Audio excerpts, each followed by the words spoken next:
बड़े मुजरिम तो रायआमा के मुताबिक खुद पुलिस की सरपरस्ती में अपना कारोबार जारी रखते हैं और इस चश्मपोशी का मुआवजा अदा करते रहते हैं। बड़े पैमाने पर जुए और सट्टे के अड्डे चलाने वाले, मुंशियात का धंधा करने वाले, स्मगलर और नामी गिरामी बदमाश पुलिस इनका दिया खाती है, चुनाचे इन पर हाथ डालने की जरूरत नहीं कर सकती।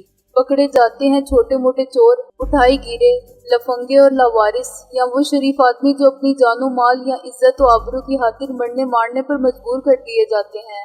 मैं अपने ख्यालात में इस कदर महव था कि मैंने अपने पीछे कदमों की आहट सुनी तो यही समझा कि मोहसिन होगा जो साथ वाले कमरे का सरसरी जायजा ले रहा था और इस ख्याल का इजहार कर चुका था कि हमारा तजस्सुस बेसूद है। मामूली मुजरिम भी कहीं इतने वाज़िया सुराग नहीं छोड़ते कि इनकी निशानदेही कर दें और पुलिस मार्च करती हुई सीधी इनके दरवाजे पर दस्तक देने आ जाए। मेरा ख्याल है मोहसिन कि यहाँ मजीद वक्त ज़ाया करने का कोई फायदा नहीं। मैंने कहा, हम पहले ही गैर कानूनी तौर पर अंदर दाखिल होने का जुर्म कर चुके हैं, कोई आ गया तो मुसीबत में गिरफ्तार हो जाएंगे। वो तो तुम हो चुके हो, एक अजनबी आवाज ने पीछे से कहा और मैं तेजी से पलटा। मुझसे चंद कदम के फासले पर एक शख्स ढाटा बांधे खड़ा था। इसका मुंह सर चादर में लिपटे हुए थे और आंखों के सिवा इसके चेहरे का कोई हिस्सा नजर न आता था, लेकिन मैंने इसे कपड़ों से शिनाख्त कर लिया। मैंने आज ही सुबह इसको पोस्ट ऑफिस में देखा था। इसके हाथ में रिवॉल्वर था जिसकी नाली पर साइलेंसर फिट था। सोचे समझे बगैर इस पर हमला कर देना खुदकुशी के मुतरादिफ होता। चुनाचे मैंने अपने हवास को काबू में रखा और इससे बात करने का फैसला किया। तो तुम यहाँ भी आ गए? मैंने किसी किस्म की घबराहट के बगैर कहा। मुंह छुपाने से कोई फर्क नहीं पड़ता, मैंने तुम्हें पहचान लिया है। तुमको मैं इतनी मर्तबा देख चुका हूँ कि तुम मुझे धोखा नहीं दे सकते। वो खत कहाँ है? इसने सपाट लहजे में कहा। खत भी मिल जाएगा, मैंने कहा, पहले कुछ बातें हो जाएं। आज ही तो मौका मिला है मुझे और तुम्हें आमने सामने होके अकेले बात करने का। मैं फजूल बकवास सुनने नहीं आया हूँ, वो गुर्राह के बोला। सेठ दिलावर ने कहा है कि खत वापस ना किया गया तो 1 महीने की मोहलत नहीं मिलेगी। फैसला आज किसी वक्त हो जाएगा। अच्छा, मैंने सोचते हुए कहा, लेकिन मुझे मालूम नहीं तुम किस हद की बात कर रहे हो। तुम्हें अच्छी तरह मालूम है, वो लहजे को खतरनाक बना के बोला। जब तुमने बाबू पोस्टमैन से खत लिया था तो हम देख रहे थे, ये तुम जानते हो। वो खत मेरे पास नहीं है, मैंने कहा। तुम चाहो तो मेरी तलाशी ले सकते हो। उस्ताद, साथ वाले कमरे के दरवाजे में नमूदार होने वाला यकलख्त रुक गया। गैर इरादी तौर पर इसके लबों से मुंदरी वाले का नाम निकलने वाला था। वो हरामजादा तो यहाँ नहीं है। मुंदरी वाले ने इसे एक गाली दी। जुबान पर काबू रख, तेरा बाप अंदर आया था तेरे सामने या नहीं? आया तो था उस्ताद, गाली खाने वाले ने दबे दबे लहजे में कहा, मगर अब नहीं है, मैंने अच्छी तरह देख लिया है। मैंने इत्मीनान का सांस लिया। मोहसिन किसी अजनबी की आवाज सुनते ही कहीं छुप गया था। वो मुसल्ला तो नहीं था, लेकिन अकल से काम लेना जानता था। उस्ताद पेट्रो, मैंने नामुकम्मल नाम को मुकम्मल किया और मुंदरी वाले को चौंकते देखा। बहुत पहले मैंने इस नाम की एक हिंदुस्तानी फिल्म देखी थी जिसमें शेख मुख्तार ने उस्ताद पेट्रो का किरदार अदा किया था और ये नाम हासा मकबूल हुआ था। अब तो तुम्हारा नाम भी मालूम हो गया। वो मुस्कुराया, लेकिन इसका पता सिर्फ आंखों के बदले हुए तासुर से चलता था। तुम इतने चालाक नहीं हो जितना खुद को समझते हो। हाँ, मैंने कहा, मैं इससे कुछ ज्यादा ही चालाक हूँ। तबीयत में इनकिसारी है, इसलिए बड़ाई नहीं जताता। ये हो सकता है कि तुम्हारा असल नाम कुछ और हो, मसलन मुख्तावर या शेख मुख्तार उर्फ उस्ताद पेट्रो। मैंने महसूस किया कि तीर निशाने पर बैठा है। मुंदरी वाला कुछ नर्वस हो रहा था। जाके देख इसे, वो कहाँ है? वो अपने साथी पर बरस पड़ा जो अपनी गलती के नताइज पर हैरान परेशान खड़ा था। वो आदमी है, जिन बूत नहीं कि दीवार में घुस गया। बाहर भी वो जाने से रहा, गेट के अंदर जुमला इसके लबों पर नामुकम्मल रह गया। कोई चीज तोप के गोले की तरह इसके सीने पर लगी।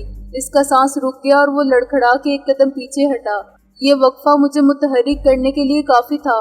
मैंने गोता मारा और एक गोली मेरे सर के ऊपर से गुजरकर शीशे के बहुत बड़े ग्लोब पर लगी जो ऐन वस्त में छत से मुअल्लिक था। उस्ताद पेट्रो यानी मुंदरी वाले के और मेरे दरमियान चंद कदम का फासला कुछ भी नहीं था। मैंने लड़ने वाली बैल की तरह इसके पेट पे टक्कर मारी और पलक झपकते में पेट्रो को ऊपर उठा के फेंक दिया। वो दीवार से लगकर नीचे गिरा और अभी उठा भी न था कि दूसरे ने मुझ पर हमला किया। इसने बेड के सरहाने से शराब की एक बोतल गर्दन से पकड़ के उठाई और पूरी कुव्वत से मेरे सर का निशाना लेकर फेंकी। पेट्रो जैसे भारी भरकम आदमी को फेंकने के लिए मुझे खासी जिस्मानी कुव्वत सर्व करना पड़ी थी और कुदरती तौर पर मैं खुद भी झटके से पीछे हो गया था। शराब की बोतल रॉकेट की तरह सनसनाती हुई मेरे नाक के करीब से गुजरी और दीवार से टकरा के पाश पाश हो गई। शराब के छींटे मेरे मुंह पर भी आए और कमरे में ग्लोब के टुकड़ों के साथ ही बोतल के टुकड़े भी फैल गए।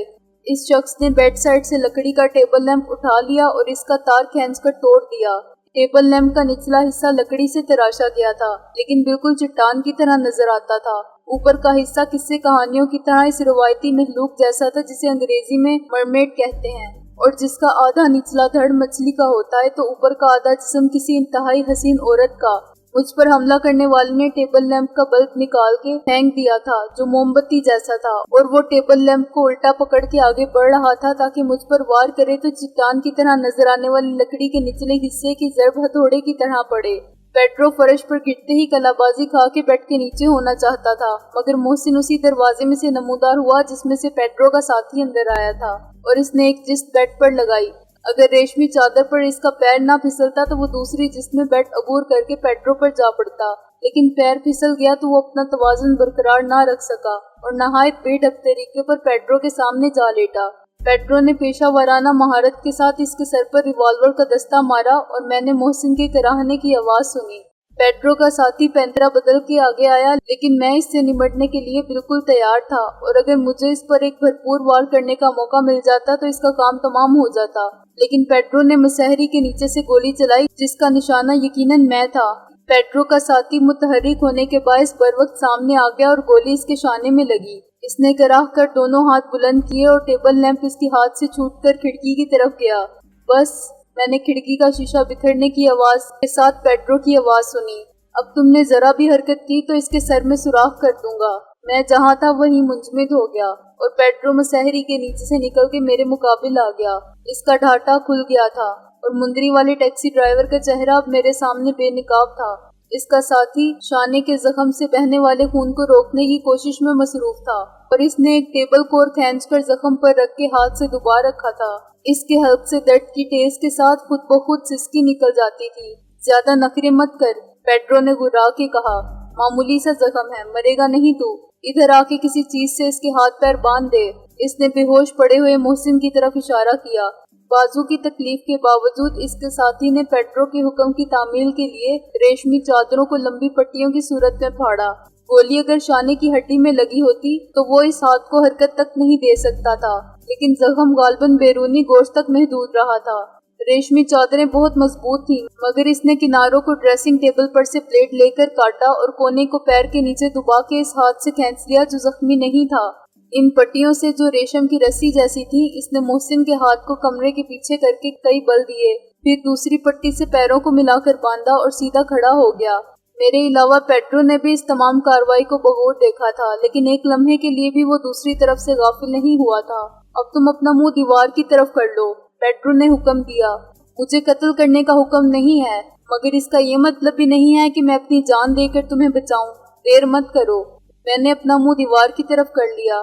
तुम्हें यकीन था कि हम यहाँ आने की हमाकत जरूर करेंगे।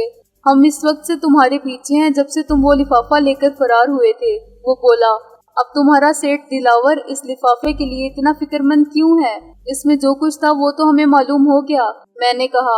अच्छा, पेड्रो ने तमस्कुराना लहजे में कहा। चलो फिर तो तुम्हारे लिए वो खत भी अहम नहीं रहा। लाओ वो लिफाफा हमें दे दो। तुम भी इसे लेकर क्या करोगे? मैंने कहा। इसकी एक एक नकल बहुत से लोगों के पास पहुंच चुकी है। वो कौन कौन लोग हैं? पेड्रो ने मजाक उड़ाते हुए कहा। हमें भी तो पता चले। तुम मजाक समझ के खुश होना। मैंने कहा। लेकिन तुम इन लोगों का कुछ नहीं बिगाड़ सकते। एक नकल है हमारे वकील मिस्टर मंजर एडवोकेट के पास। एसएसपी जामिन रिजवी को एक नकल शाम तक पहुंच जाएगी।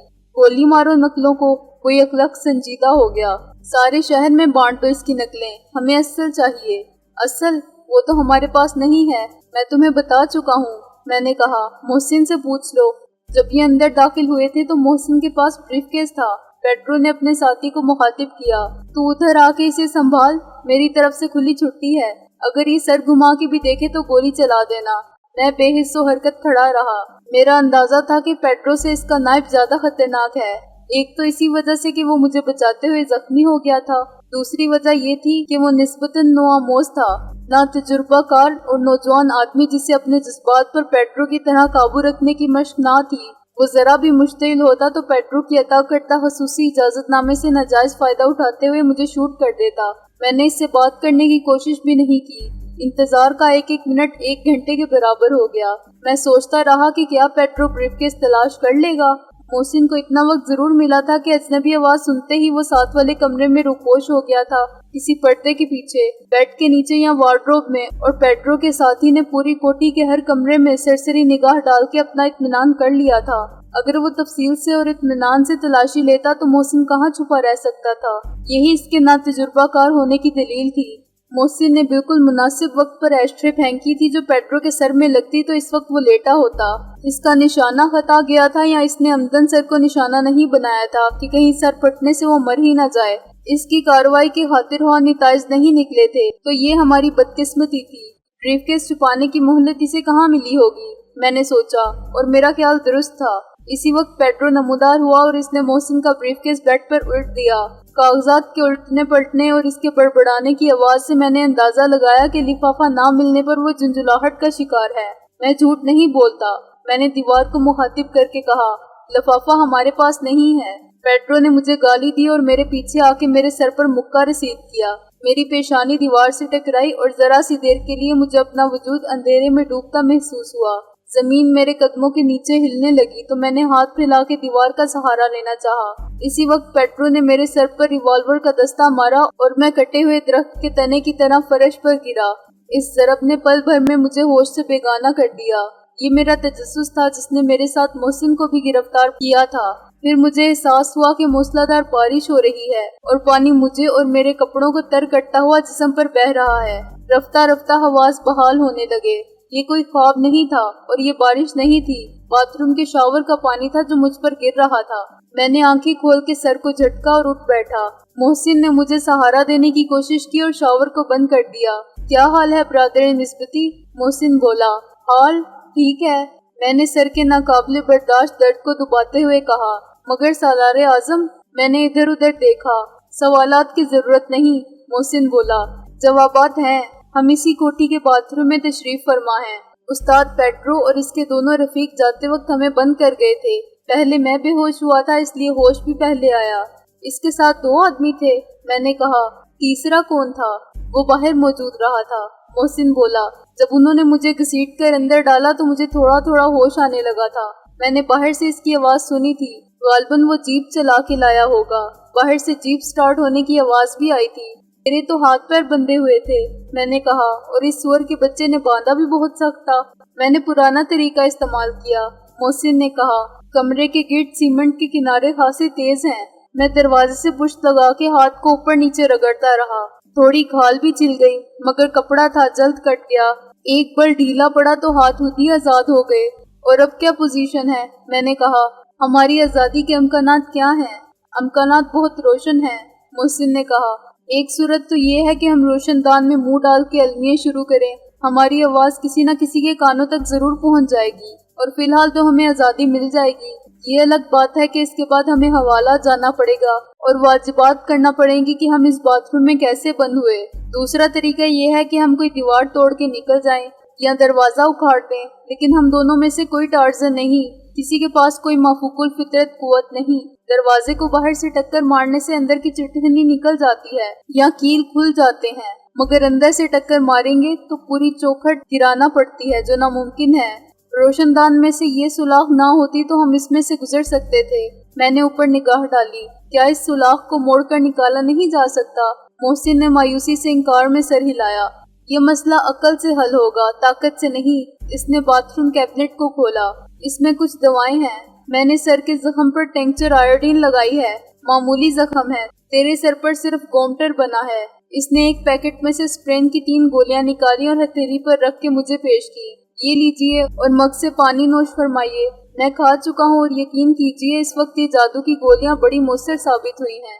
اسپرین نگلنے کے بعد میں نے اور محسن نے دیوار سے ٹیک لگا کے پیر فرش پر پھیلا دیے اور ایک دوسرے کو سگریٹ پیش کی۔ دوپہر کے بعد اب سپہر بھی ڈلنے لگی تھی۔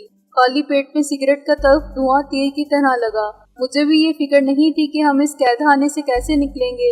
زیادہ تشویشناک بات یہ تھی کہ گھر کے مکین لوٹ آئے تو کمرے کی حالت دیکھتے ہی سمجھ جائیں گے کہ ان کی عدم موجودگی میں وہاں عیش و عشرت اور جنگ و جدل کی کیسے کیسے مناظر کی شوٹنگ ہوئی ہے، اور اس کے بعد ہمیں پولیس نکالے گی تو پھر بند کرنے کے لیے میں نے باتھ روم کے اسباب کا جائزہ لیا۔ روشندان والی دیوار کے مقابل دوسری دیوار کے ساتھ باتھ ٹب تھا جس پر گرم اور ٹھنڈے پانی کی ٹوٹیاں نصب تھیں۔ ذرا ہٹ کے ایک اور نل تھا اور شاور۔ اس کے سامنے واش بیسن اور واش بیسن کے اوپر پلاسٹک کے سلائیڈنگ ڈور والا باتھ کیبنٹ۔ باتھ کیبنٹ میں بھی صابن، شیمپو اور ٹوتھ پیسٹ جیسی چیزوں کے سوا کچھ نہ تھا۔ کوئی ہتھوڑی، کلہاڑی یا سریے جیسی چیز سرے سے مفقود تھی۔ بلیڈ یا ریزر سے نہ دروازہ کاٹا جا سکتا تھا اور نہ دیوار میں شگاف کیا جا سکتا تھا۔ پھر کیبنٹ کے اوپر ہاتھ ڈال کے ٹٹولنے سے مجھے انگلیوں پر لوہے کے سرد لمس کا احساس ہوا۔ دوسرے ہی لمحے میں نے وہ چیز اتاری اور کچھ دیر ہکا بکا کھڑا رہا۔ میرے ہاتھ میں اشاریہ 3-2 کا ریوالور آ گیا تھا۔ محسن، میں نے کہا، یہ تو اصلی ریوالور ہے، میں نے کہا اور ریوالور اس کی طرف بڑھا دیا۔ اور بھرا ہوا ہے؟ ہاں یار۔ محسن نے ریوالور کو الٹ پلٹ کے دیکھا۔ کسی نے خاصی محفوظ جگہ سمجھ کے چھپایا تھا۔ سوال یہ ہے کہ کس نے؟ میں نے کہا، خود صاحب خانہ نے یا اس کے گھر کے کسی فرد نے، کسی ملازم نے یا آنے جانے والے نے؟ اس سے تو کوئی فرق نہیں پڑتا کہ ریوالور کس کا ہے، وہ بولا۔ فرق کس بات سے پڑتا ہے کہ جائز ملکیت ہے یا ناجائز؟ جہاں تک میرا خیال ہے یہ بغیر لائسنس کا ہوگا اور اسی لیے باتھ روم میں چھپایا گیا تھا۔ لائسنس ہو تو لوگ ریوالور ساتھ رکھتے ہیں یا دراز میں مکفل کر کے، اور اس کا مطلب یہ بھی ہے کہ ہم اسے لے جا سکتے ہیں۔ اس سے مالک کو مالی نقصان کے سوا کوئی پریشانی نہیں ہوگی، میں نے کہا۔ بلکہ ہو سکتا ہے صاحب خانہ کو علم ہی نہ ہو کہ اس کے گھر میں ناجائز اسلحہ پوشیدہ ہے، محسن بولا۔ ہم اسے پریشانی سے بچا سکتے ہیں، میں نے کہا۔ اور اگر یہ اسی کا ہوا تو اس کے لیے نہ مسئلہ پیدا ہوگا اور نہ پریشانی ہوگی، محسن بولا۔ وہ دوسرا حاصل کر لے گا۔ ہم نے ہنس کے ہاتھ میں لایا۔ اس وقت جب ہم معمولی خنجر کی جستجو کر رہے تھے، ایک ریوالور کا مل جانا ایسا ہی تھا کہ ہم آگ لینے کو جائیں اور پیمری مل جائے۔ دستے غیب نے ہمیں بن مانگی اپنے دشمنوں سے لڑنے کے لیے مسلح کر دیا تھا، حوصلے کے ساتھ طاقت بھی دے دی تھی اور غیر متوقع خطرات کے خلاف تحفظ کا ایک وسیلہ فراہم کر دیا تھا۔ لیکن میرے اور محسن کے ذہن میں یہ احساس بھی تھا کہ ریوالور اپنے قبضے میں کر کے ہم اخلاقی اور قانونی طور پر خود بھی مجرم بن رہے ہیں۔ ہم کسی اور کے گھر میں تھے جہاں ہم اس نیت سے ہرگز نہیں آئے تھے کہ صاحب خانہ کی عدم موجودگی سے فائدہ اٹھاتے ہوئے کچھ اٹھا لے جائیں، قطع نظر اس سے کہ ریوالور کسی نے جائز طور پر اور جائز مقصد کے لیے حاصل کیا تھا یا نہیں۔ ہم خود بھی اس کو ناجائز طریقے پر حاصل کرنے کی سوچ رہے تھے۔ شرافت کا تقاضا تو یہی تھا کہ ہم نے اسے جہاں سے اٹھایا تھا پھر وہیں رکھ دیں اور بھول جائیں۔ دوسری طرف ہمارے حالات تھے جو سنگین تر ہوتے جا رہے تھے اور ہمارے مقابل خطرناک مجرم تھے جن کا مقابلہ حالی ہاتھ اور شرافت سے نہیں کیا جا سکتا تھا۔ ضامن رضوی کی سفارش کے باوجود میں ریوالور کا لائسنس ملنے کے بارے میں بہت زیادہ پر امید نہیں تھا۔ ایسے ہی یہ ریوالور ملنا غیبی امداد کے سوا کیا سمجھا جا سکتا تھا؟ اتفاقات کا یہ طویل سلسلہ کسی کا انتظام تھا جس نے ہمیں دوبارہ اس کی کوٹھی پر آنے پر مجبور کیا تھا، دشمنوں کو ہمارے تعاقب میں پہنچایا اور جاتے ہوئے ہمیں اسی جگہ بندہ ہوا نہیں چھوڑ کے گئے جہاں سے ہم ہوش میں آتے ہی اٹھ کر باہر جا سکتے تھے، اور انہوں نے ہمیں قید بھی کیا تو اسی باتھ روم میں۔ میرا ذہن ان دلائل کو تسلیم کرنے پر بضد تھا، لیکن ایک خلش سی باقی تھی کہ کوئی جواز ہمارے جرم کی بے گناہی کی سند نہیں دے سکتا۔ حالات وہاں کیسے بھی ہوں، چوری اور ناجائز اسلحہ رکھنے کی سزا پر اثر انداز نہیں ہوتے۔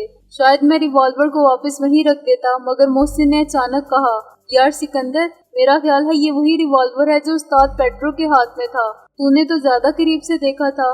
میں نے اپنے سر پر ہاتھ مارا۔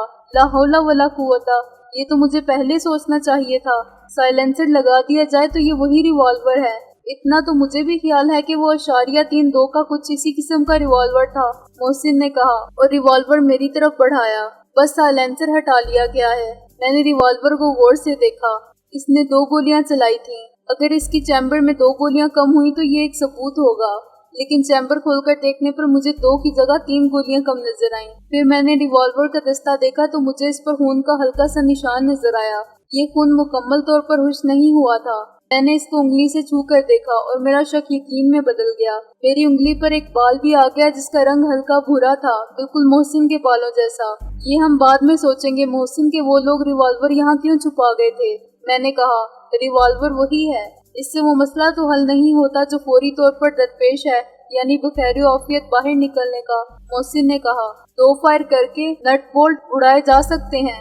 میں نے جھوٹ موٹ کا نشانہ لیا۔ اس سے باہر کی کنڈی ٹوٹ جائے گی، لیکن فائر کی آواز پر کوئی آ گیا تو لینے کے دینے پڑ جائیں گے۔ ہمیں خاموشی سے نکلنا ہے اور باہر سے اپنا سامان بھی سمیٹنا ہے۔